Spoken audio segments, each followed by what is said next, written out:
नमस्कार. आज आपण करूया मोड आलेले हिरवे मूग, गाजर, बीट आणि नाचणीचं पीठ याचं थालीपीठ. त्याच्यासाठी एका मिक्सरच्या याच्यामध्ये हिरवे मूग, मिरची टाकून ती बारीक पेस्ट करून घ्या त्याची.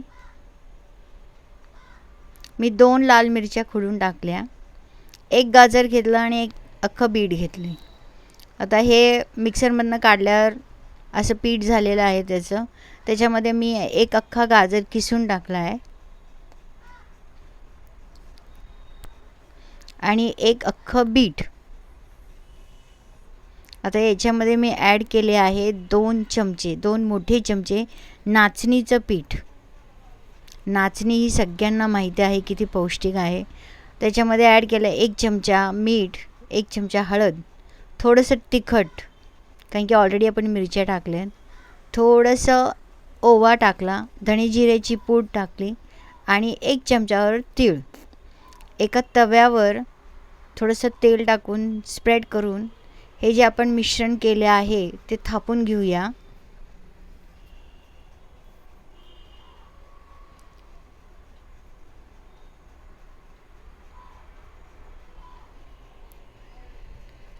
असं इव्हनली आपण सगळं थापून घेऊया. ते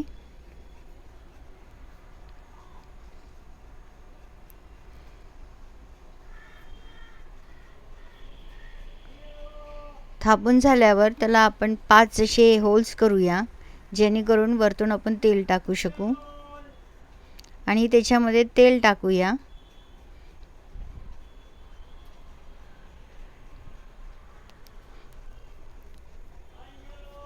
साईडला पण थोडंसं तेल सोडूया आणि वरतून थोडेसे तीळ स्प्रिंकल केलेले आहेत.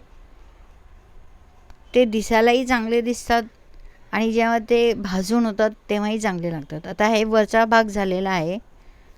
आता पलटून घेऊन आपण खालची बाजू पण तसंच भाजून घेऊया.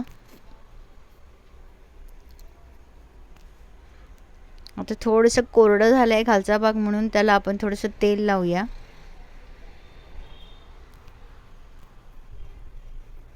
दोन्हीकडनं असं छान खरपूस भाजून घेऊया. हे मंद आचेवरच करूया आपण, कारण की जर मोठ्या ह्याच्यावर केलं तर ते वरवर भाजल्या जातं आणि आतमधनं सगळं कच्चं राहतं.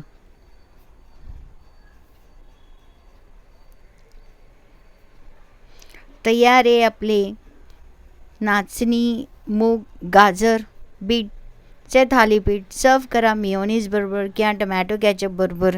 हे अतिशय हेल्दी तर आहे.